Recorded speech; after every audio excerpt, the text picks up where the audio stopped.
É com alegria e satisfação que cumprimentamos aos nossos amigos e irmãos do portal Escola Dominical com a gloriosa paz de nosso Senhor e Salvador Jesus Cristo. Estamos dando início a mais uma pré-aula, esta ferramenta que o portal Escola Dominical disponibiliza no início da semana, para que os irmãos possam melhor preparar a sua aula da Escola Bíblica Dominical.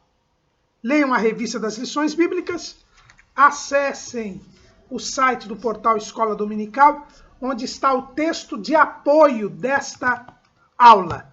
Alguns irmãos reclamam que nós não estamos seguindo a revista, a sequência da lição da revista. Não é esta a nossa proposta. A nossa proposta é trazer subsídios complementares à lição da Escola Bíblica Dominical. O nosso texto de apoio é publicado no portal Escola Dominical, portalebd.org.br.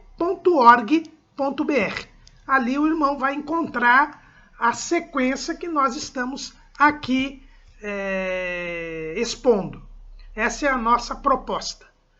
Além desse texto de apoio, os irmãos terão acesso ainda a 4 ou 5 outros textos de apoio no site do portal Escola Dominical, que ainda disponibiliza videoaulas, textos de apoio de todas as faixas etárias do currículo da Casa Publicadora das Assembleias de Deus e até de outros currículos de Escola Bíblica Dominical. Durante a semana, se o irmão tiver alguma dúvida, deixe a sua pergunta na sala dos professores do portal Escola Dominical. Nós não respondemos questões aqui colocadas nos comentários do canal do YouTube, porque centralizamos ali na sala dos professores para uma melhor performance. Também, durante a semana, os irmãos têm acesso às leituras diárias, breves comentários em áudio das lições, das leituras sugeridas na revista, onde o irmão terá um momento devocional, ao mesmo tempo se informando ainda mais com a matéria da lição.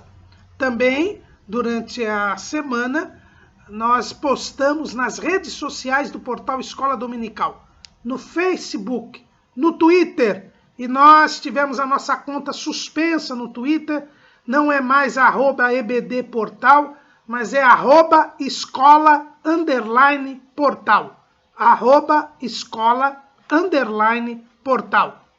E no LinkedIn, onde nós postamos links de dezenas de videoaulas, textos de apoio e slides de todas as faixas etárias da Casa Publicadora das Assembleias de Deus e de outros currículos da Escola Bíblica Dominical.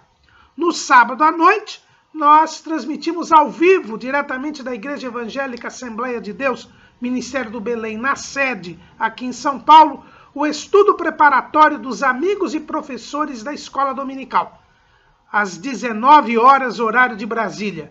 O irmão é convidado a estar presente conosco, porque a reunião é aberta a todos quantos queiram aprender a palavra de Deus, e também via online, onde o irmão poderá elucidar as suas últimas dúvidas no chat.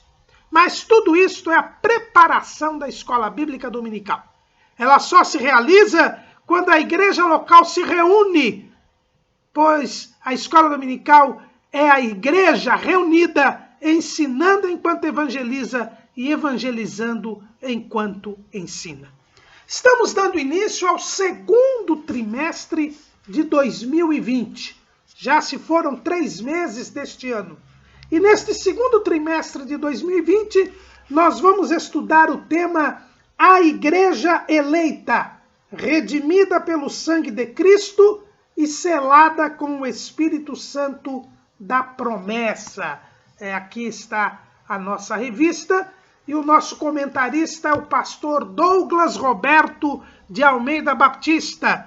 Ele é o pastor presidente da Assembleia de Deus da Missão do Distrito Federal, é o presidente do Conselho de Educação e Cultura da Convenção Geral das Assembleias de Deus e foi o relator da comissão especial que elaborou a Declaração de Fé das Assembleias de Deus e já há algum tempo tem comentado lições bíblicas.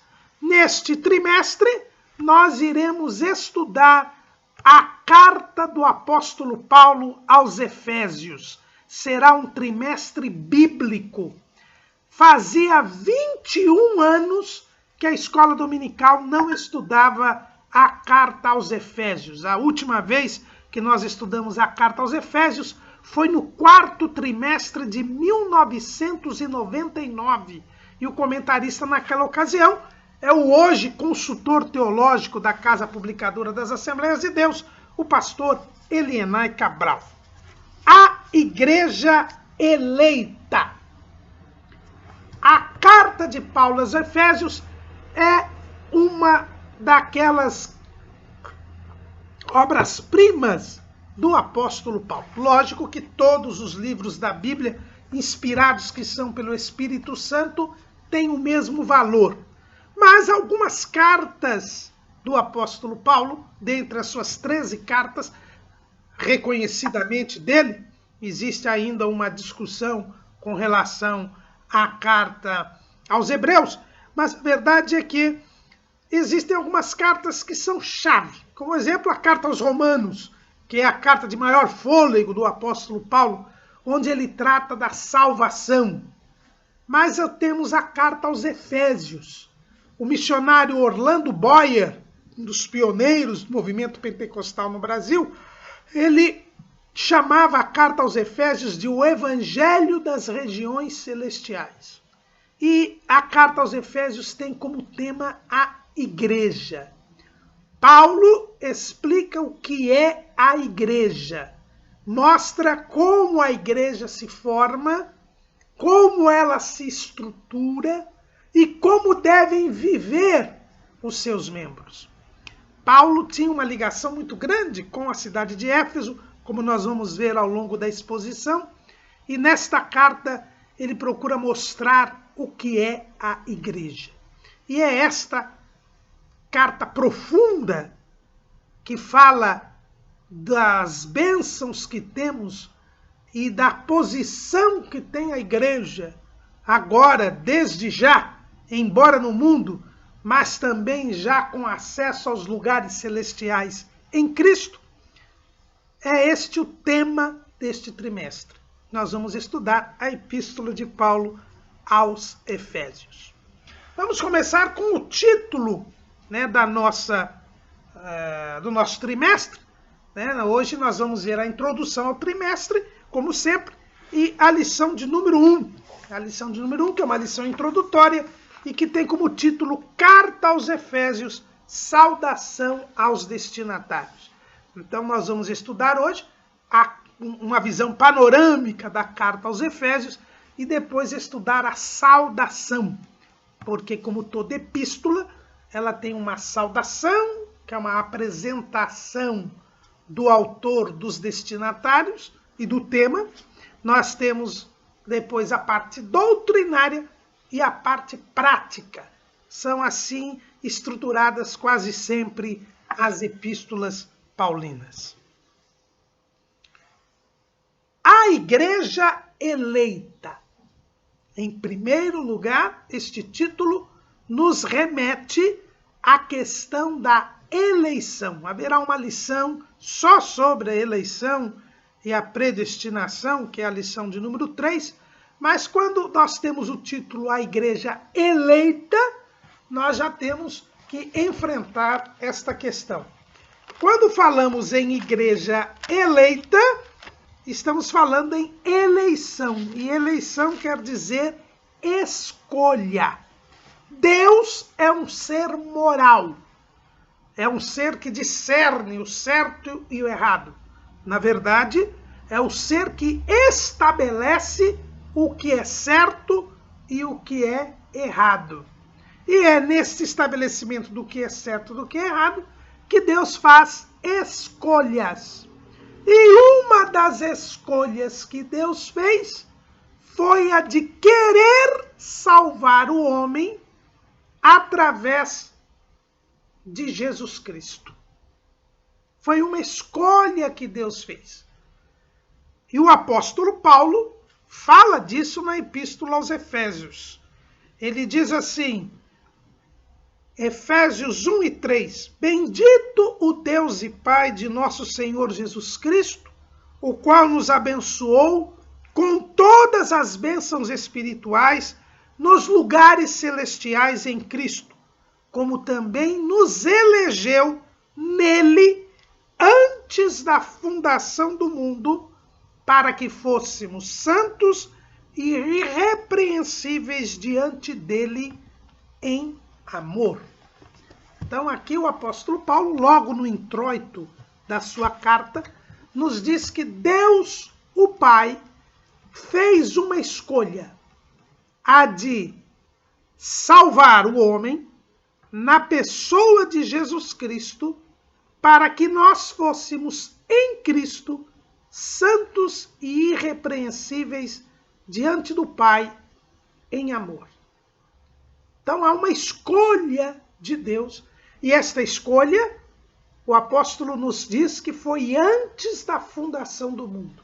Como Deus é onisciente, como Deus é eterno, Deus já não se está preso à circunstância do tempo, e muito menos Deus está preso à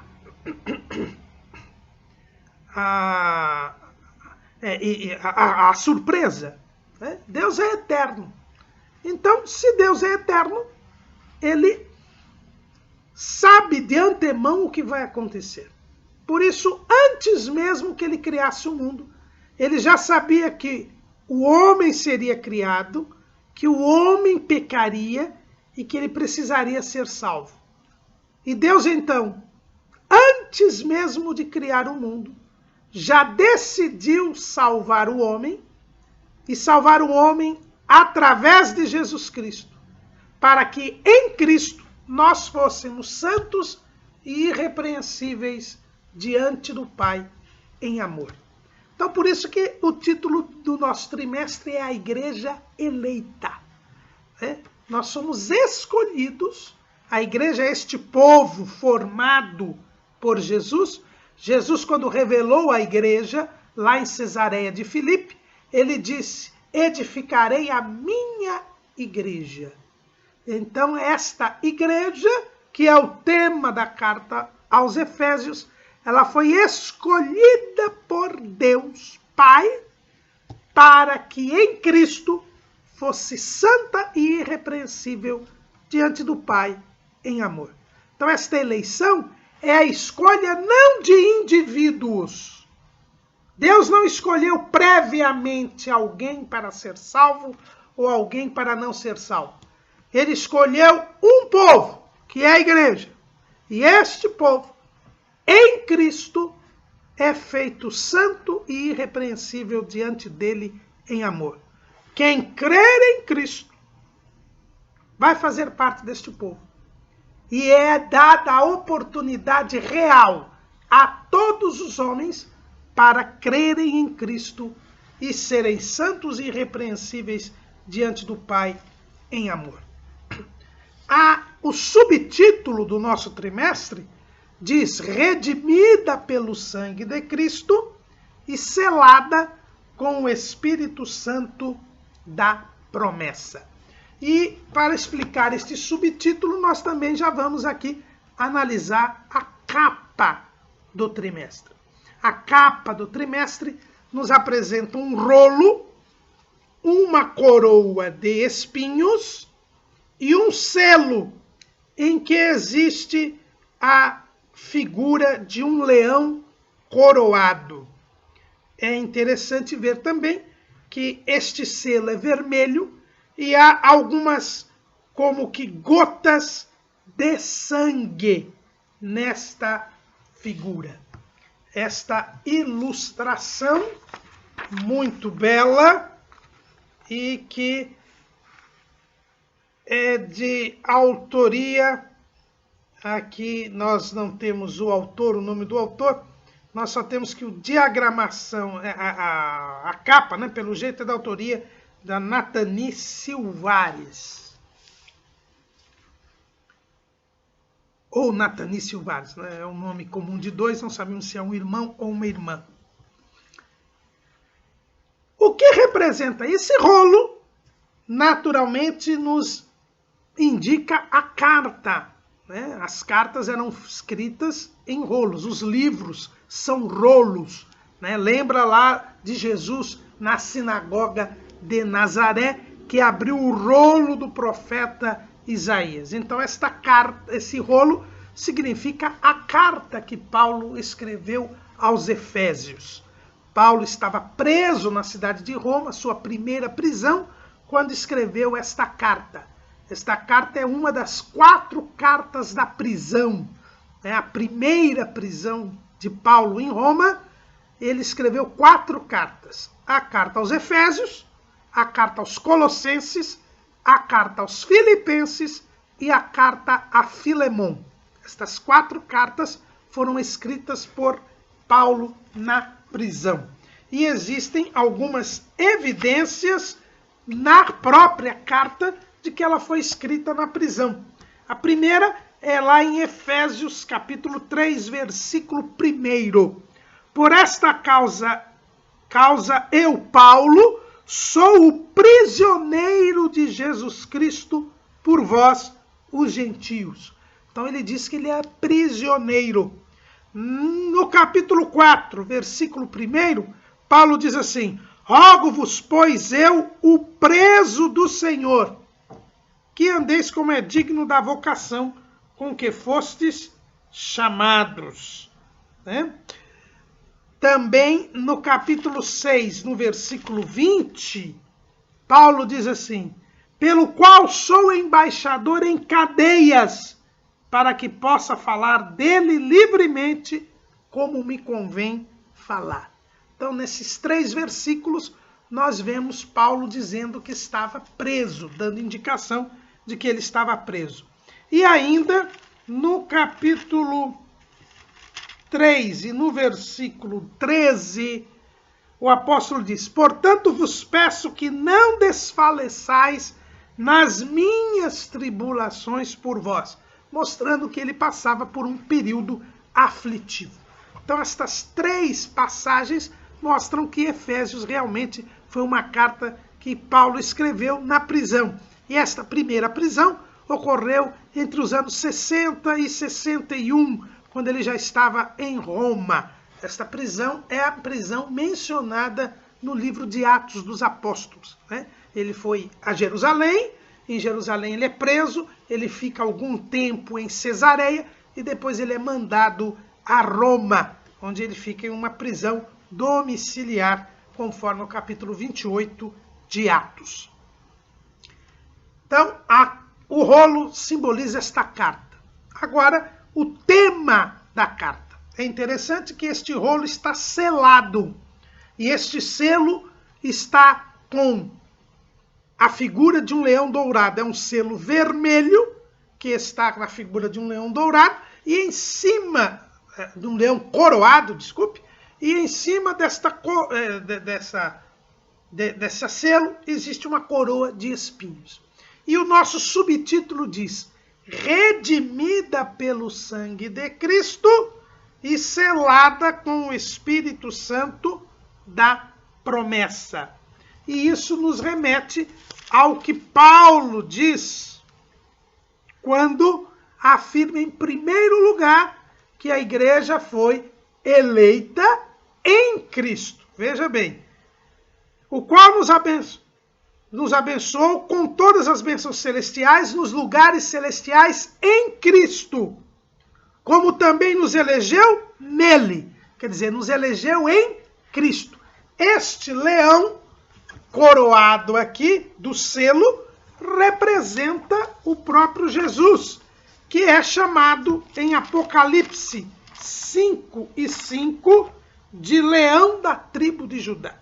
E disse-me um dos anciãos: não chores, eis aqui o leão da tribo de Judá, a raiz de Davi, que venceu para abrir o livro e desatar os seus 7 selos.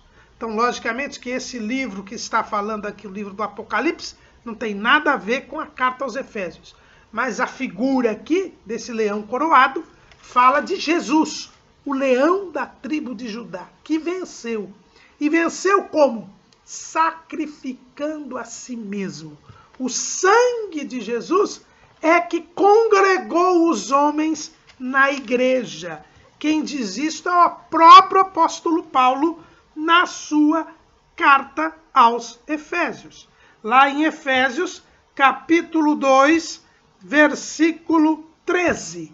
Mas agora em Cristo Jesus, vós que antes estáveis longe, já pelo sangue de Cristo chegastes perto.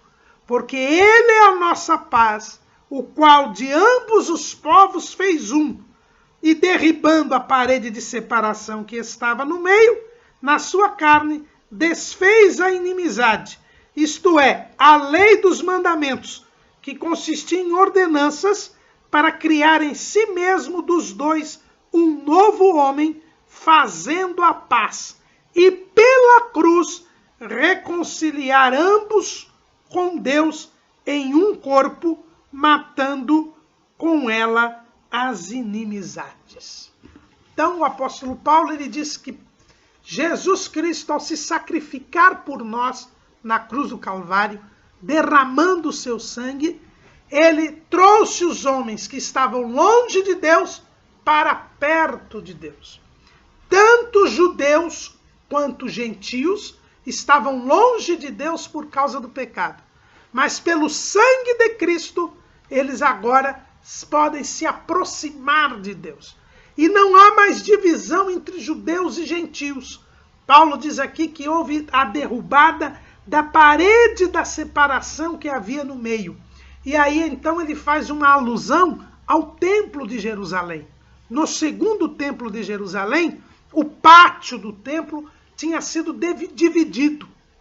Havia um pátio em que os gentios podiam entrar, e aí havia uma parede que separava um pátio do outro. Inclusive, recentemente, a gente fala recentemente, mas algumas décadas atrás, foi achada uma inscrição numa escavação arqueológica lá em Jerusalém, que era exatamente o aviso aos gentios para que eles não ultrapassassem aquela parede, aquele muro, né?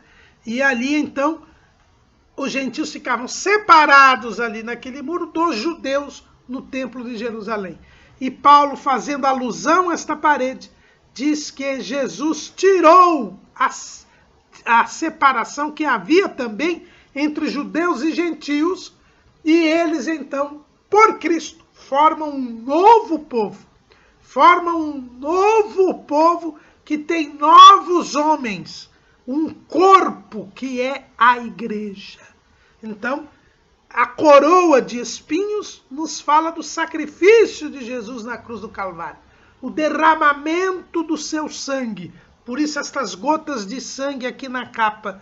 E esse derramamento do sangue que faz com que haja comunhão novamente entre Deus e os homens. E esta comunhão se dá na igreja. É por isso que o nosso subtítulo do trimestre fala: redimida pelo sangue de Cristo. Quer dizer, ela foi comprada pelo sangue de Cristo.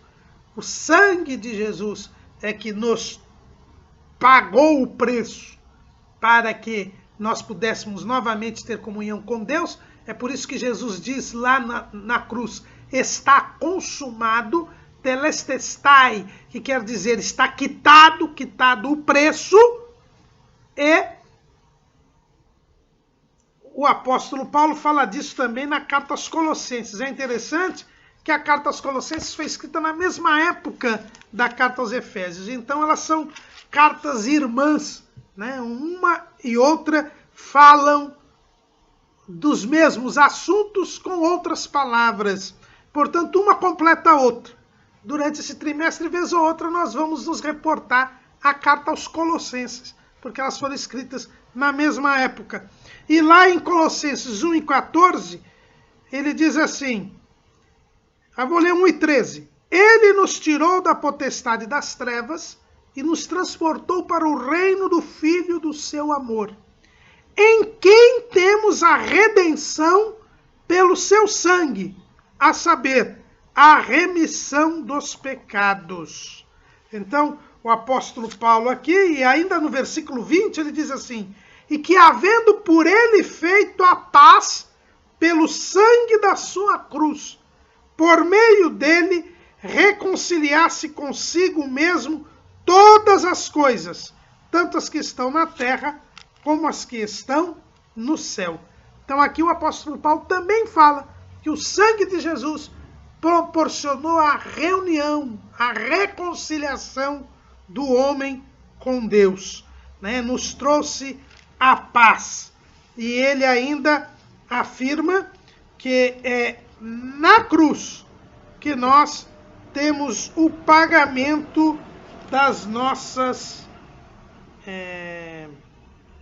culpas, né? Da nossa dívida para com Deus. O apóstolo Paulo, aqui na epístola aos Colossenses, ele nos fala exatamente disso. Em Colossenses 2:14. Havendo riscado a cédula que era contra nós nas suas ordenanças, a qual de alguma maneira nos era contrária, e a tirou do meio de nós, cravando-a na cruz. Aqui nós temos uma imagem do direito romano, onde as pessoas tinham dívida. É mais ou menos como hoje acontece quando você tem uma promissória. Isso aqui está meio em desuso, mas o que é uma nota promissória? É um documento em que você promete pagar a alguém algo. Então, quando você pega um dinheiro emprestado, a pessoa faz você assinar essa nota promissória, que é uma promessa de pagamento. Quando você vai lá e entrega o dinheiro para a pessoa devolve essa nota para você, não é? Alguns até riscam a nota, ou devolve para você e você rasga aquela nota, porque houve a quitação, o pagamento da dívida. Jesus, na cruz, ele pagou a nossa dívida e pegou aquela nota promissória que nós tínhamos com os nossos pecados e rasgou, né? E eliminou a dívida. Por isso que ele nos comprou. Jesus nos comprou, é a redenção. Diz Paulo aqui, como nós lemos em Colossenses 1:14, em que temos a redenção. O sangue nos comprou. Nós somos comprados. O apóstolo Paulo diz lá em 1 Coríntios, capítulo 6, versículo 20, porque fostes comprados por bom preço. E ele repete isso no capítulo 7, versículo 23, fostes comprado por bom preço. E esse preço foi o sangue de Jesus. É o que diz o apóstolo Pedro, lá em 1 de Pedro, capítulo 1, versículo 18. Sabendo que não foi com coisas corruptíveis, como prata ou ouro, que fostes resgatados da vossa vã maneira de viver, que por tradição recebestes dos vossos pais, mas com o precioso sangue de Cristo, como de um cordeiro imaculado e incontaminado, o qual, na verdade, em outro tempo foi conhecido, ainda antes da fundação do mundo, mas manifestado nestes últimos tempos por amor de vós. Aqui Pedro confirma o que Paulo diz, de que antes da fundação do mundo, Deus já tinha escolhido que a nossa salvação seria por intermédio da morte de Jesus Cristo. E, por fim, selada com o Espírito Santo da promessa. Este selo vermelho aqui colocado no rolo fala do selo do Espírito Santo. Quer dizer, quando alguém compra um gado, por exemplo, é normal um fazendeiro, quando ele compra um gado, ele marcar esse dado. Normalmente eles põem ali um ferro quente e põem uma marca naquele gado para confirmar que aquele gado é da propriedade daquele fazendeiro. Então é o selo, o selo que dá a propriedade. E agora que fomos comprados pelo sangue de Cristo, nós temos o selo. Qual é o selo? É o Espírito Santo. É o próprio Paulo quem nos diz isso aí na carta aos Efésios. Ele diz assim, capítulo 1, versículo 13. Em quem também vós estáis, depois que ouvistes a palavra da verdade, o evangelho da vossa salvação, e tendo nele também crido, fostes selados com o Espírito Santo da promessa. Quando nós cremos em Jesus, o sangue de Jesus nos purifica de todo pecado, nós somos comprados por Jesus pelo seu sangue, e o Espírito Santo é o selo, porque quem é de Deus, quem pertence ao Senhor Jesus, tem o Espírito Santo. O próprio Jesus havia dito isto, lá em João 7:38. Quem crê em mim, como diz a Escritura, rios de água viva correrão do seu ventre. E disse ele do Espírito, que haviam de receber os que nele crescem, porque o Espírito Santo ainda não fora dado, por ainda Jesus não ter sido glorificado. E lá em Romanos, no capítulo 8, o apóstolo Paulo diz assim, vós, porém, não, versículo 9, vós, porém, não estáis na carne, mas no Espírito, se é que o Espírito de Deus habita em vós. Mas se alguém não tem o Espírito de Cristo, esse tal não é dele. Então, o selo do Espírito Santo, que não devemos confundir com o batismo com o Espírito Santo.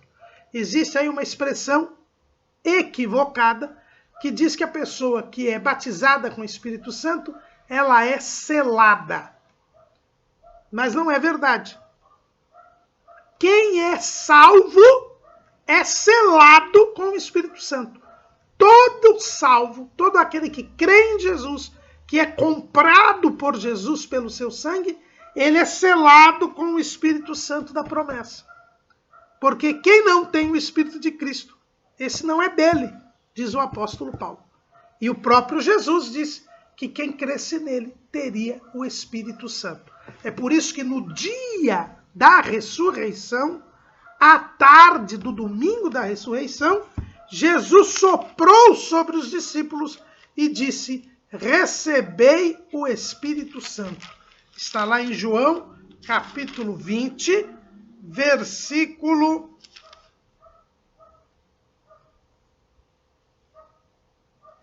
22. Eu vou ler o 19. Chegada, pois, a tarde daquele dia, o primeiro da semana, e cerradas as portas onde os discípulos, com medo dos judeus, se tinham ajuntado, chegou Jesus e pôs-se no meio e disse-lhes, paz seja convosco. E o versículo 22, e havendo dito isto, assoprou sobre eles e disse-lhes, recebei o Espírito Santo. Então os discípulos receberam o Espírito Santo na tarde do domingo da ressurreição. Por quê? Porque não tinham recebido antes. Porque o Espírito Santo só podia ser dado depois que Jesus fosse glorificado. E no mesmo dia em que Jesus foi glorificado, que foi no dia da ressurreição, os discípulos receberam o Espírito Santo. E todos quantos creem em Jesus, eles recebem o Espírito Santo. E são selados com o Espírito Santo da promessa.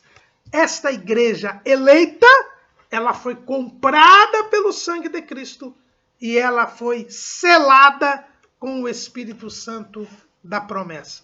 E é esta igreja que nós vamos estudar neste trimestre, porque é o assunto da carta de Paulo aos Efésios. Então aqui fica explicada o título, o subtítulo e a capa da nossa revista, que tem tudo a ver com o título e o subtítulo.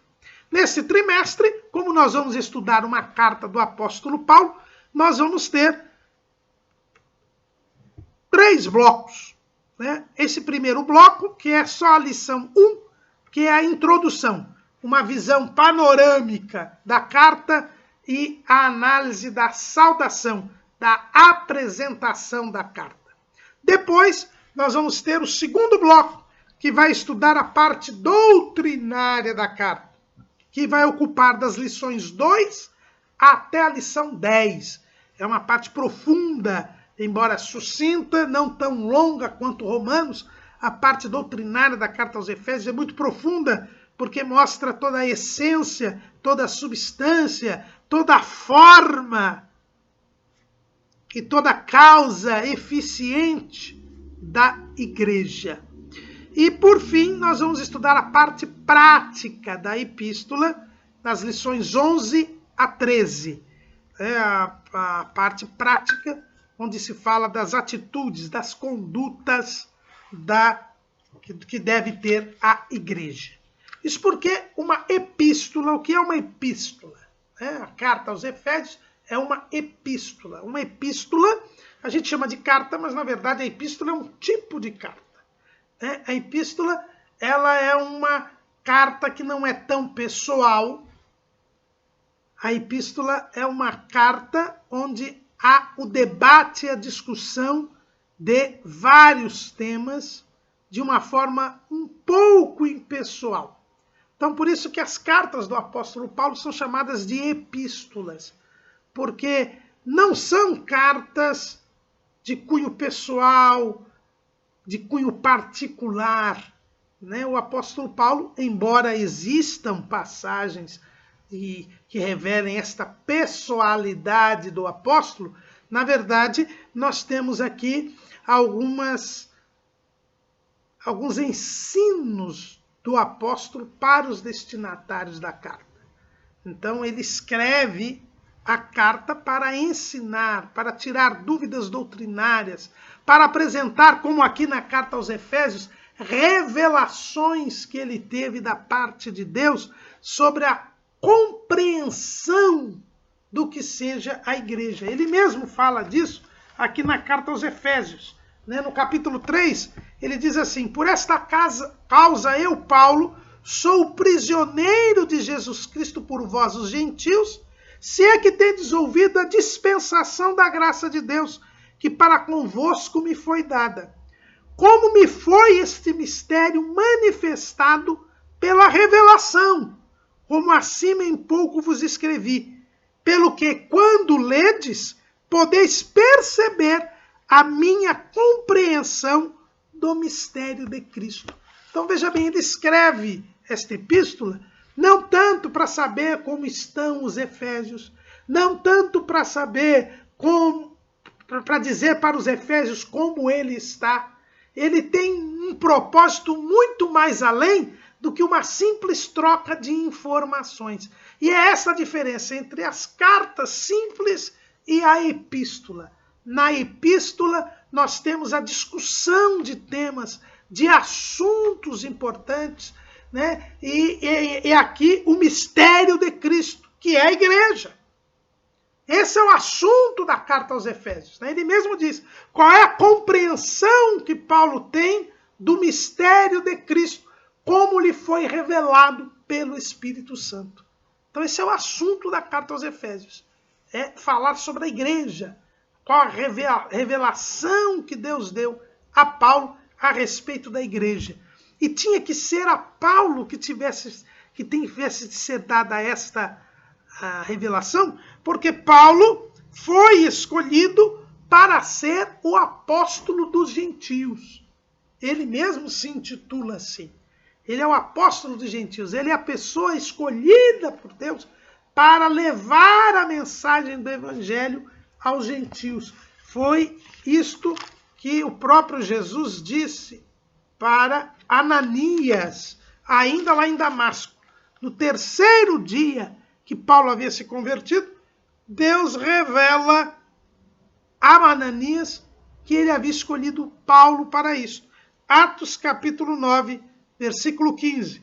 Disse-lhe, pois, o Senhor: vai, porque este é Paulo, é para mim um vaso escolhido, para levar o meu nome diante dos gentios e dos reis e dos filhos de Israel.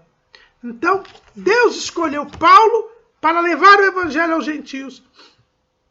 E ninguém mais apropriado do que o próprio Paulo para entender que a igreja era esse corpo formado por judeus e gentios, lavados e remidos no sangue do Cordeiro, que foram escolhidos para viver para sempre com o Senhor.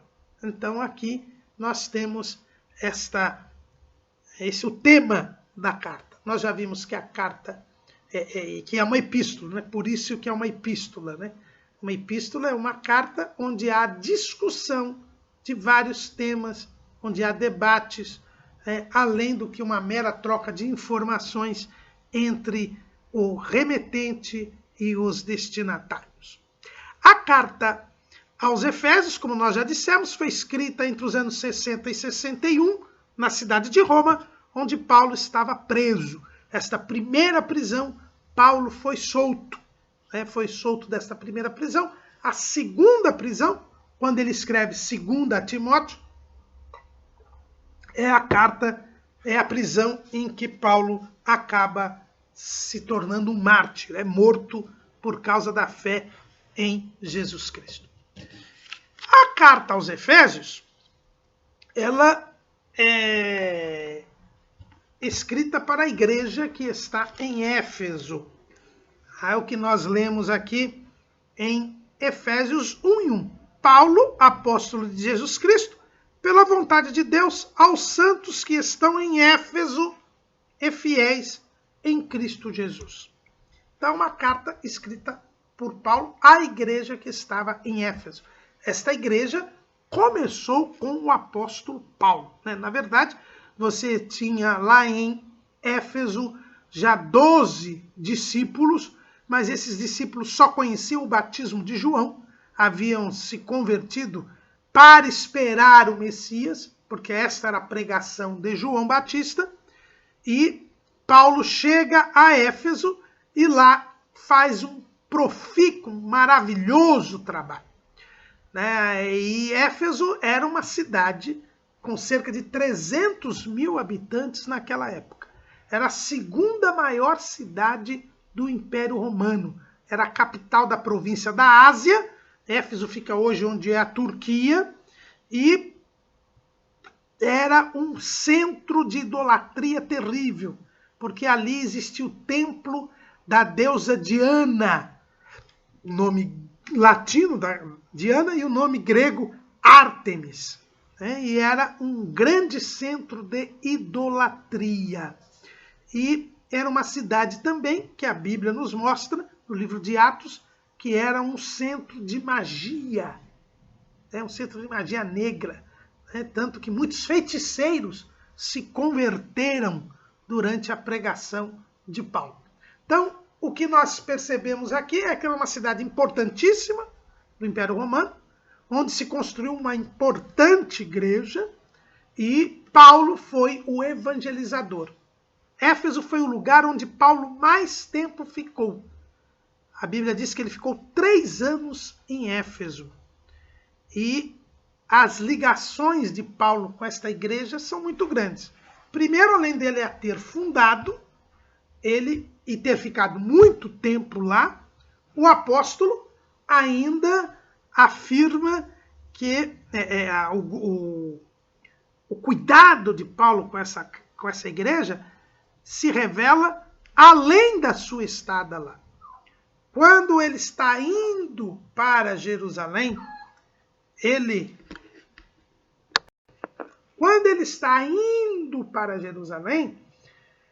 ele se encontra com os anciãos, ele chama os anciãos de Éfeso, isso está no capítulo 20 de Atos, para conversar com eles e lhes dá instruções e diz que eles nunca mais os veria. Então, a gente vê o afeto que Paulo tinha com aquela igreja. E depois que ele é solto dessa primeira prisão, ele manda Timóteo para a igreja em Éfeso. Ele manda Timóteo para lá, para cuidar da igreja de Éfeso. E escreve 2 cartas a Timóteo, orientando o seu filho na fé sobre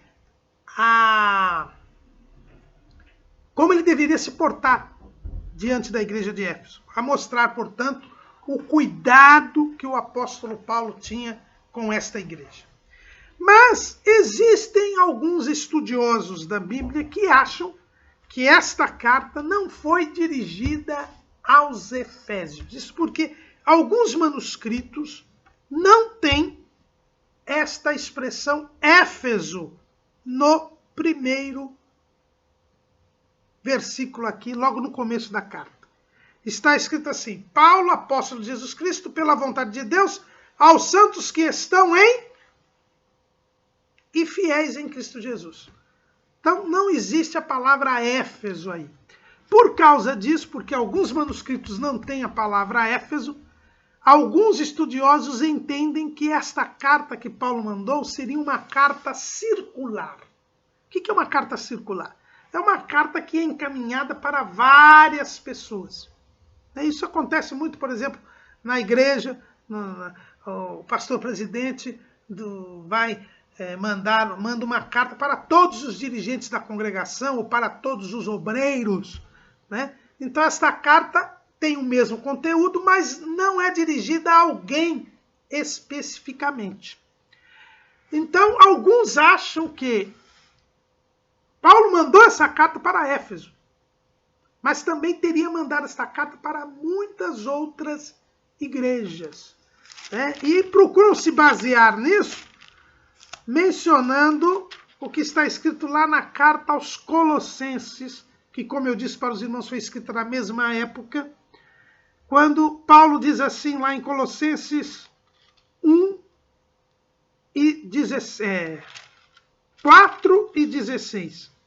E quando esta epístola tiver sido lida entre vós, fazei que também o seja na igreja dos Laodicenses. E a que veio de Laodiceia, lede a vós também. Então eles procuram dizer que essa carta que Paulo mandou aos Laodicenses seria exatamente essa carta que Paulo teria mandado para várias igrejas, para revelar aos gentios o mistério de Cristo que lhe havia sido, a sua compreensão do mistério de Cristo que havia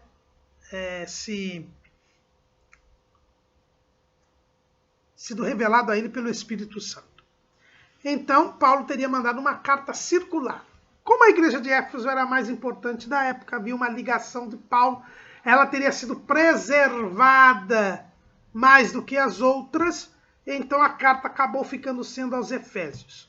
Os que defendem esta tese, que é a chamada teoria da carta circular, também dizem o seguinte: não há nenhum elemento na carta aos Efésios que se refira diretamente à igreja de Éfeso.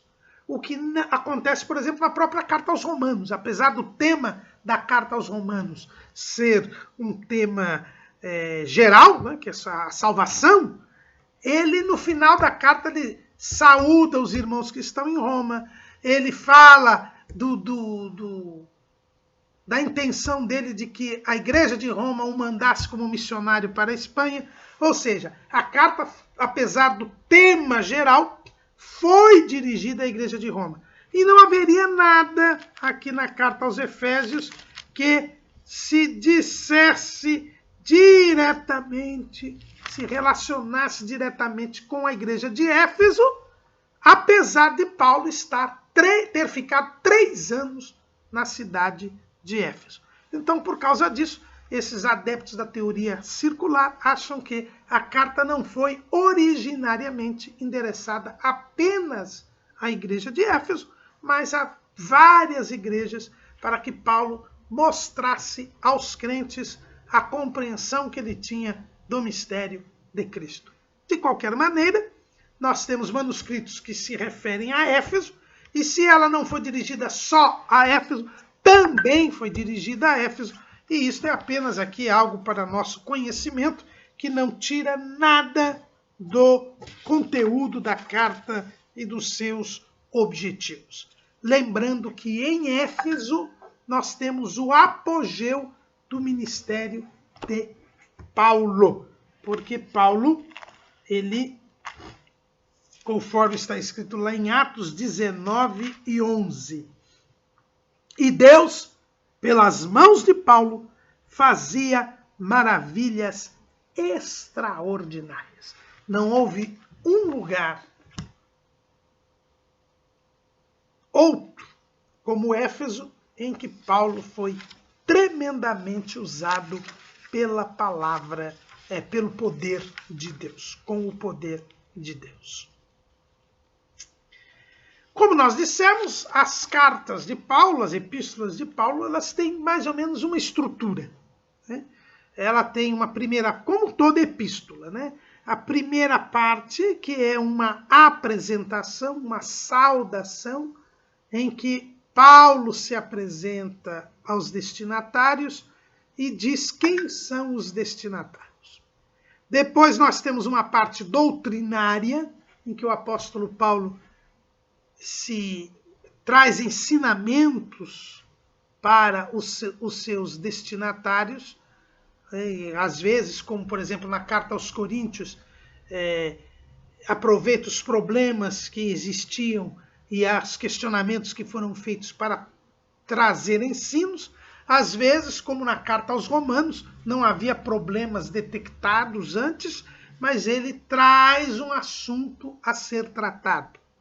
Aqui na carta aos Efésios nós temos esta parte doutrinária, que vai do versículo 3 do capítulo 1 até o final do capítulo 3. Então, nós temos a saudação, que são os 2 primeiros versículos. Depois nós temos a parte doutrinária, que começa em Efésios 1 e 3 e vai até o final do capítulo 3. E depois nós temos a parte prática, ou seja, o apóstolo Paulo, ele não só traz ensinos teóricos, doutrinários, ensina o que a palavra de Deus fala sobre determinado assunto. No caso aqui, mostra o que é a igreja, este mistério de Cristo, explica como a igreja é formada, como a igreja é estruturada, como se comporta a igreja na unidade, mesmo sendo composta de judeus e gentios. Aqui Paulo vai explicar quais as bênçãos espirituais que Deus ministra à igreja. Enfim, ele vai mostrar todo o ensino doutrinário, mas depois, dos capítulos 4 ao 6, ele vai dizer, diante disto, como nós devemos nos comportar, como deve ser a nossa conduta, o nosso comportamento. Então, algumas pessoas se iludem e acham que o apóstolo Paulo ele era um homem teórico, intelectual. Não, ele era um homem de Deus. Ele esmiuçava a doutrina, mas imediatamente colocava a doutrina em prática. Até porque, conforme ele mesmo diz aqui na carta aos Efésios, ele diz assim,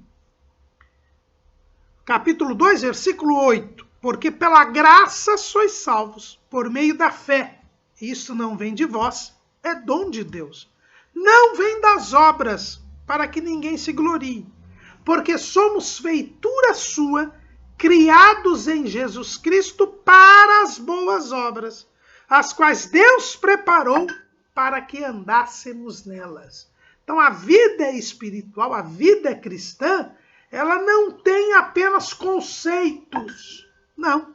Ela também tem atitudes, ações, condutas, comportamentos. Nós somos criados para as boas obras. Nós somos salvos pela graça, somos salvos em Cristo, e nós vamos entender o que é isso, mas nós somos salvos para termos um comportamento, para praticar boas obras. E aí, então, o apóstolo Paulo, na sua segunda parte, a parte prática, ele vai falar sobre qual deve ser o comportamento do cristão. O comportamento do cristão diante das pessoas, o comportamento do cristão na família, o comportamento do cristão no trabalho, o comportamento do cristão na batalha espiritual. E depois nós temos a conclusão, são os 3 últimos versículos, 6 de 21 a 24, em que Paulo conclui a carta, é o chamado epílogo, o chamado final. Na parte doutrinária da epístola, nós vamos estudar a posição do crente em Cristo, que é o capítulo 1, versículos 3 a 14. Nós vamos ver a primeira oração do apóstolo em favor dos destinatários da carta, que é a oração do apóstolo pelo discernimento, que é o final do capítulo 1. Depois nós vamos ver o passado, o presente e o futuro do crente, que é o capítulo 2. Depois nós vamos ter o ministério e a mensagem do apóstolo Paulo, que é do capítulo 3, versículos 1 a 13. E por fim a segunda oração, que é a oração por poder do apóstolo, que é o final do capítulo 3, de 14 a 21. Depois nós temos a parte prática da epístola, que é os capítulos 4 a 6, onde nós vamos falar sobre a responsabilidade do crente, os 16 primeiros versículos do capítulo 4. Nós vamos falar do chamado do crente para a pureza, capítulo 4, 17 até o capítulo 5, 14. Nós vamos falar sobre a vida cheia do Espírito Santo, Efésios 5, 15 até o capítulo 6, versículo 9. E depois sobre a batalha espiritual, dos capítulos 6, do 10 ao 20. E aí depois o epílogo dos versículos 21 a 24. É essa a estrutura da carta aos Efésios. Para nós terminarmos esta primeira lição, vamos falar sobre a saudação. Os 2 primeiros versículos que o nosso comentarista incluiu aqui nesta primeira lição. Toda epístola começa com uma saudação. Como é que Paulo se apresenta e como é que ele apresenta os destinatários da sua carta?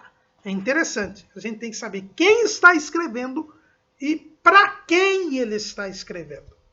E Paulo se identifica assim: Paulo, apóstolo de Jesus Cristo, pela vontade de Deus, aos santos que estão em Éfeso e fiéis em Cristo Jesus. A vós, graça e paz da parte de Deus, nosso Pai, e da do Senhor Jesus Cristo. Primeiramente, Paulo se apresenta como apóstolo de Jesus Cristo. Então, Paulo, ele diz qual é a sua posição. Ele foi enviado por Deus para abrir o trabalho em Éfeso, ou para abrir o trabalho em todas as igrejas gentílicas.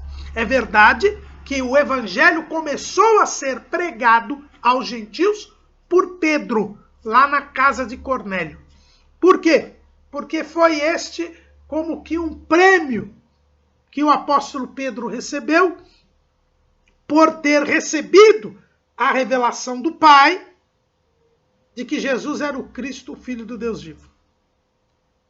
É quando Pedro recebeu essa revelação do Pai, ou seja, dos apóstolos, foi aquele que esteve disponível à revelação do Pai. Jesus lhe fez uma promessa. Capítulo 16, versículo 19 de Mateus. E eu te darei as chaves do reino dos céus. E tudo que ligares na terra será ligado nos céus, e tudo que desligares da terra serás desligado nos céus. Então, Jesus deu as chaves do reino dos céus para Pedro, que não tem nada a ver aqui com papado, como dizem por aí. O que tem a ver? Qual é essa promessa aqui? É que Pedro seria o primeiro a pregar o evangelho para os judeus e o primeiro a pregar o evangelho para os gentios. No dia de Pentecostes, Pedro pregou o evangelho aos judeus e se converteram quase 3.000 almas.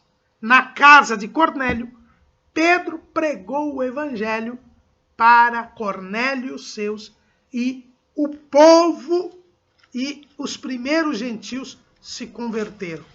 Foi essa a conclusão que a própria igreja de Jerusalém teve. Está lá em Atos, capítulo 11, versículo 18. E ouvindo estas coisas, apaziguaram-se e glorificaram a Deus, dizendo: na verdade, até aos gentios deu Deus o arrependimento para a vida.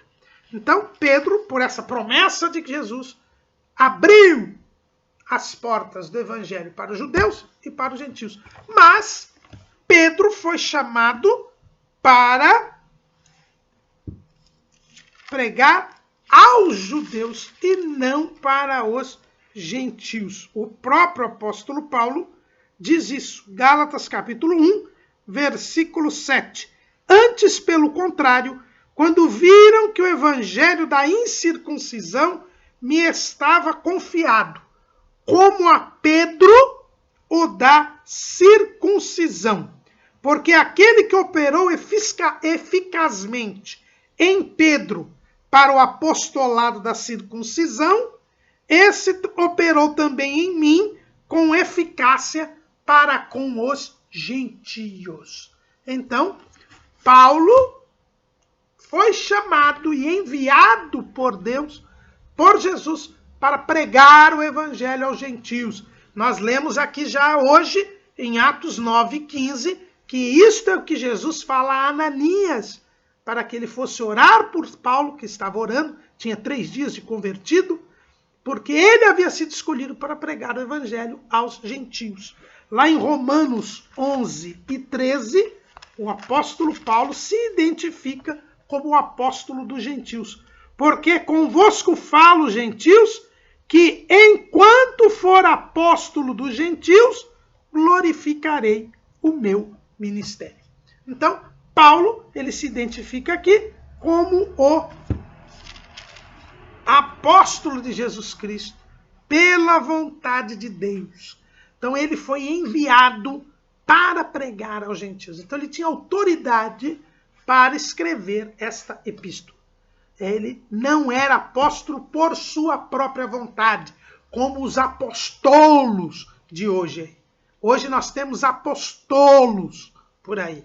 Pessoas que se intitulam apóstolos para terem autoridade sobre as pessoas. Mas, na verdade, o verdadeiro apóstolo é aquele que é pela vontade de Deus.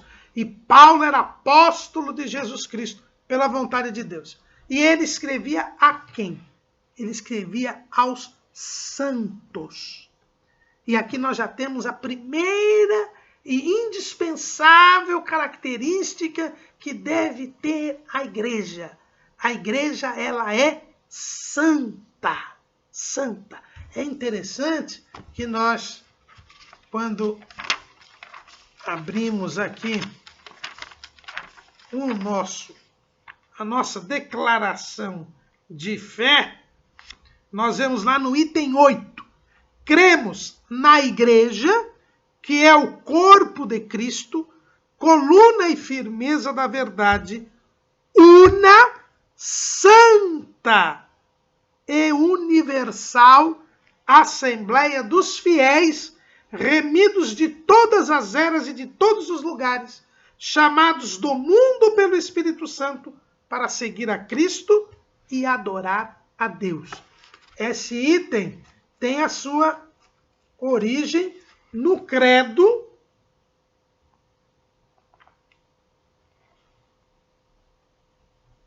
niceno-constantinopolitano. Né? O credo lá de 381, que diz assim: cremos numa só igreja, santa, cristã e apostólica. O texto original diz santa, católica, quer dizer universal, e apostólica. Então é santa. A igreja é santa. E Paulo, ele confirma aqui.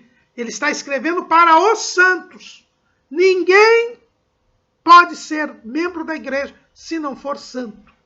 Pode ter cartão de membro, mas não é membro da igreja universal, do corpo de Cristo. Porque Jesus é o santo de Deus. Foi assim que ele foi chamado pelo anjo Gabriel quando teve anunciado seu nascimento a Maria.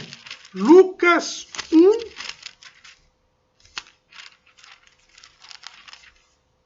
1:35. E respondendo o anjo disse-lhe: descerá sobre ti o Espírito Santo, e a virtude do Altíssimo te cobrirá com a sua sombra. Pelo que também o santo que de ti há de nascer será chamado filho de Deus. Se a igreja é o corpo de Cristo e ele é o santo, nós temos que ser santos. Além de santos, os destinatários da carta eram fiéis em Cristo Jesus. Fidelidade é alguém que assume um compromisso e cumpre o compromisso assumido. Então, a igreja é formada de santos, pessoas separadas do pecado, que assumiram o compromisso de seguir a Jesus, de obedecer a Jesus e de se manter em santidade. São para esses que Paulo está escrevendo. E é para esses que ele vai revelar o mistério deste corpo, que é o mistério de Cristo, o mistério da igreja. Então, Paulo é o apóstolo dos gentios que escreve aos santos e fiéis. E é interessante, eles colocam aqui em Éfeso, a teoria da carta circular diz que era para qualquer lugar. E é para qualquer lugar, porque a carta está na Bíblia hoje e é para todos os crentes, de todos os lugares, da China, do Alasca, do Brasil, da África, né? Da Oceania, enfim, todos os lugares. Mas para ser da igreja, eu não preciso estar num lugar. Eu preciso ser santo e fiel em Cristo Jesus. A igreja está em Cristo. Nós vamos falar disso durante o trimestre. Mas Paulo insiste muito nisso, estar em Cristo. Estamos no corpo de Cristo, na igreja. Ninguém é salvo e fiel em outra pessoa, a não ser em Cristo. Eu tenho que me unir a Cristo. O objetivo da obra salvífica de Cristo é nos unir a Ele, é fazer com que nós sejamos um com Ele. É o que ele ora na sua oração sacerdotal. João 17 e 23. Eu neles e tu em mim, para que eles sejam perfeitos em unidade. E o versículo 21 também diz, para que todos sejam um, como tu, ó Pai, o és em mim e eu em ti, que também eles sejam um em nós. Eu preciso estar em Cristo. É para estes que Paulo escreve. E aí vem a saudação. A vós, quer dizer, aos santos e fiéis em Cristo Jesus, graça e paz da parte de Deus, nosso Pai, e da do Senhor Jesus Cristo. Vejam aqui a unidade do Pai com o Filho. Jesus disse, eu e o Pai somos um. João 10 e 30. Para que eles sejam um em nós, como tu és em mim e eu em ti. A graça e a paz vêm do Pai e do Filho. A graça e a paz. Nós somos igreja porque fomos salvos pela graça. Não merecíamos ser salvos. É um favor imerecido de Deus. A graça de Deus se há manifestado, trazendo salvação a todos os homens, diz Paulo, quando ele escreve a Tito, capítulo 2, versículo 11. Esta graça de Deus é Jesus. Jesus se manifestou. João, no Evangelho, ele diz o quê? João, capítulo 1, versículo 17. Porque a lei foi dada por Moisés, a graça e a verdade vieram por Jesus Cristo. A graça veio do Pai e do Filho. A graça é o Filho que foi enviado pelo Pai. E a paz, que como nós vimos aqui, vem pelo sangue de Cristo. A paz é shalom em hebraico, quer dizer completude, integridade, integração. Nós somos novamente colocados em comunhão com Deus pelo sangue de Cristo. Este Cristo que foi enviado pelo Pai. e que agradou o Pai e fez a vontade do Pai, morrendo por nós na cruz do Calvário. Esta graça e esta paz vem para os santos e fiéis em Cristo Jesus. É o apóstolo dos gentios que escreve aos santos e fiéis em Cristo Jesus e que já invoca a graça e a paz do Pai e do Filho para nós. É esta carta que nós iremos estudar mais a miúde a partir da próxima lição. Amém.